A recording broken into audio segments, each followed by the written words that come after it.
Hello മക്കളെ, NIS study സെൻറ്ററിൻ്റെ online ക്ലാസ്സിലേക്ക് സ്വാഗതം. നമ്മളിന്ന് എടുക്കാൻ പോകുന്നത് പൊളിറ്റിക്കൽ സയൻസിൻ്റെ എക്സാം ബേസ്ഡ് ആയിട്ടുള്ള ഫസ്റ്റ് മൊഡ്യൂളിലെ ലാസ്റ്റ് ചാപ്റ്ററാണ്. Chapter 31 United Nations peace activities. United നേഷൻ്റെ പ്രവർത്തനങ്ങൾ, സമാധാന പ്രവർത്തനങ്ങൾ എന്തെല്ലാം. അപ്പോൾ ഏറ്റവും കൂടുതൽ നമ്മുടെ ലോകത്ത് പ്രാധാന്യം അർഹിക്കുന്ന ഒരു ഇൻ്റർനാഷണൽ ഓർഗനൈസേഷനാണ് UNO അല്ലേ. അപ്പോൾ എന്തൊക്കെയാണ് അതിൻ്റെ സമാധാന പീസ് ആക്ടിവിറ്റീസ് എന്ന് നോക്കാം. അപ്പോൾ ഫസ്റ്റ് നമ്മൾ പറയുന്നത് ഡിഫൈൻ മെഡിയേഷൻ. എന്താണ് മീഡിയേഷൻ ട്ടോ. അപ്പോൾ എന്താണ് മീഡിയേഷൻ എന്ന് പറഞ്ഞാൽ, ഒരു രാജ്യമോ ഒരു സംഘടനയോ ഒരു വ്യക്തിയോ ഏതെങ്കിലും ഒരു പ്രശ്നത്തിൽ ഇടപെട്ട് പ്രശ്ന പരിഹാരം നടത്തുന്നതിനെ നമ്മൾ മീഡിയേറ്റർ എന്ന് പറയില്ലേ, മധ്യസ്ഥൻ.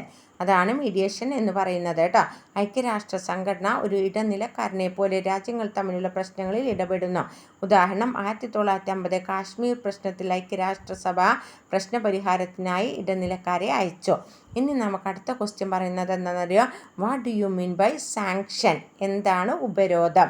നിങ്ങൾ കേട്ടിട്ടില്ലേ, ഉപരോധം ഏർപ്പെടുത്തി ഐക്യരാഷ്ട്രസഭ അല്ലെങ്കിൽ രാജ്യങ്ങൾ തമ്മിൽ ഉപരോധം ഏർപ്പെടുത്തിയെന്ന് കേട്ടിട്ടില്ല. അപ്പോൾ എന്താണ് ഉപരോധം എന്ന് പറഞ്ഞാൽ, അന്തർദേശീയ നിയമങ്ങൾ ലംഘിക്കുന്ന രാഷ്ട്രങ്ങൾക്കെതിരെ ഐക്യരാഷ്ട്രസമിതിയുടെ ആഭിമുഖ്യത്തിലും അല്ലാതെയുമായി അന്താരാഷ്ട്ര സമൂഹം ഏർപ്പെടുത്തുന്ന നയതന്ത്രപരവും സാമ്പത്തികവും വാണിജ്യപരവുമായ ഉപരോധങ്ങളെയാണ് എന്തു പറയുന്നത്?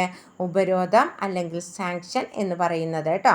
അപ്പോൾ ഇനി അടുത്ത ഒരു ക്വസ്റ്റ്യൻ കൂടി ഉള്ളൂ, നമ്മുടെ ഈ ചാപ്റ്റർ തീർന്നു. ഇനി നെക്സ്റ്റ് ക്വസ്റ്റ്യൻ പറയുന്നത്, what are the effect of UN activities which have made our world peaceful? അപ്പോൾ എന്തൊക്കെ ലോക സമാധാനത്തിന് വേണ്ടി UN ചെയ്യുന്ന പ്രവർത്തനങ്ങൾ എന്തെല്ലാം? ഒന്ന് നമ്മൾ പറഞ്ഞു, മെഡിറ്റേഷൻ ആക്ടിവിറ്റീസ് പറഞ്ഞിരുന്നു അല്ലേ, ഇടനിലക്കാരനായിട്ട് നിലനിൽക്കാമെന്ന് പറഞ്ഞു. അതുപോലെ തന്നെ അതിൻ്റെ സാങ്ഷനും പറഞ്ഞു. പിന്നെ 2-3 കാര്യങ്ങളോടും പറയാനുണ്ട്. അപ്പോൾ എന്താണ് മെഡിറ്റേഷൻ എന്ന് പറഞ്ഞാൽ, തർക്ക രാഷ്ട്രങ്ങൾക്കിടയിൽ ഒരു ഇടനിലക്കാരനായി UN പലപ്പോഴും പ്രവർത്തിക്കുന്നു. വഴങ്ങാത്ത ശക്തിക്കുമേൽ സാമ്പത്തിക ഉപരോധം ഏർപ്പെടുത്താനുള്ള അധികാരം ഉപയോഗിച്ച് 1962 ക്യൂബൻ മിസൈൽ പ്രശ്നം കണ്ടത് UNOയുടെ നേട്ടമാണ് കേട്ടോ.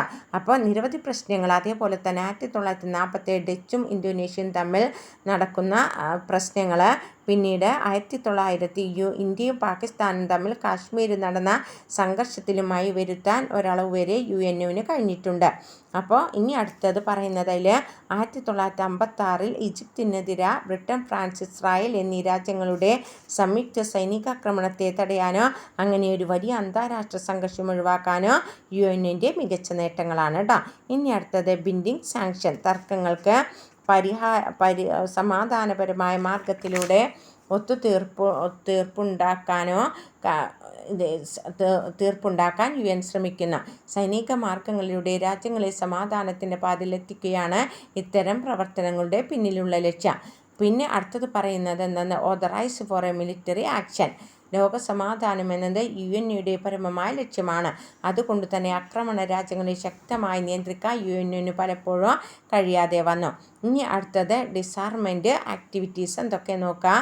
സമാധാനവും സുരക്ഷിതത്വവും അന്താരാഷ്ട്ര സമാധാനവും സുരക്ഷിതത്വവും സംരക്ഷിക്കാൻ, പരിഹരിക്കാൻ ഇന്ന് ഏറ്റവും അത്യന്താപേക്ഷിതമാണ് നിരായുധീകരണം. അപ്പോൾ എന്താണ് ഡിസാർമെൻറ്റ് ആക്ഷൻ എന്ന് പറഞ്ഞാൽ? നിരായുധീകരണ നടപടികൾ കേട്ടോ. ഐക്യരാഷ്ട്രസഭയ്ക്ക് തുടക്കമിട്ടപ്പോൾ മുതൽ അതിൻ്റെ അംഗങ്ങൾക്കിടയിൽ സായുധ സേനയുടെ ശക്തി കുറയ്ക്കാനും എല്ലാ ആണവ രാസായുധങ്ങൾ ഒഴിവാക്കാനോ സൈനിക ചെലവ് മരവിപ്പിക്കാനും അത് ശ്രമിച്ചു കൊണ്ടിരിക്കുകയാണ്. 1963 UK, USA, USSR എന്നീ രാജ്യങ്ങൾ ഒരു ഭാഗിക ആണവ പരീക്ഷണ നിരോധന കരാറിന് സമ്മതിച്ചു.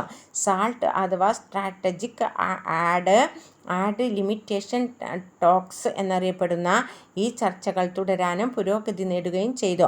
1980കളിൽ താരയുദ്ധ പരിപാടി എന്നറിയപ്പെടുന്ന സ്ട്രാറ്റജിക് ഡിഫൻസ് ഇനീഷ്യേറ്റീവ് എന്ന പുതിയ ആയുധ സജ്ജീകരണ സമ്പ്രദായം ഉണ്ടാക്കാനുള്ള അമേരിക്കയുടെ തീരുമാനം ഇതിന് തിരിച്ചടിയാകുന്നു. ഇത് ആയുധ മത്സരത്തെ ബഹിരാകാശത്തേക്ക് കൊണ്ടുപോകാമായിരുന്നു. എന്നാൽ ആയുധപന്യം അവസാനിപ്പിക്കാനോ ആണവായുധങ്ങളുടെ വ്യാപനം തടയുവാനോ ആണവോർജ്ജം സമാധാനപരമായ ആവശ്യങ്ങൾക്ക് തിരിച്ചുവിടാനുമുള്ള ഒരു കരാർ താമസിയാതെ ഉണ്ടായി. ഇതായിരുന്നു 1968 non proliferation treaty of nuclear weapons എന്ന പേരിൽ അറിയപ്പെട്ടത് കേട്ടോ. മക്കളെ, ഇതോടുകൂടി നമ്മുടെ UNOയുടെ പീസ് ആക്ടിവിറ്റീസും കഴിഞ്ഞു. അപ്പോൾ നമ്മുടെ ഈ 20ഓളം ചാപ്റ്ററാണ് നമുക്ക്, 20ഓ 22ഓളം ചാപ്റ്റർ 22ഓളം ചാപ്റ്റർ നമുക്ക് പൊളിറ്റിക്കൽ സയൻസിലെ എക്സാം ബേസ്ഡ് ആയിട്ട് ഒക്ടോബർ ബാച്ച് ഇനി വരുന്ന എല്ലാ ബാച്ചുകൾക്കും ഉണ്ടാവും. അപ്പോൾ എല്ലാ ചാപ്റ്റേഴ്സും ടീച്ചർ യൂട്യൂബിൽ ഇട്ടിട്ടുണ്ട്. അപ്പം നിങ്ങളെല്ലാവരും പ്ലേലിസ്റ്റിൽ പോയിട്ട് കാണുക. അതുപോലെ തന്നെ നന്നായിട്ട് പഠിക്കുക, പിന്നെ നല്ല റിസൾട്ട് വാങ്ങിക്കുക കേട്ടോ. Okay, thanks.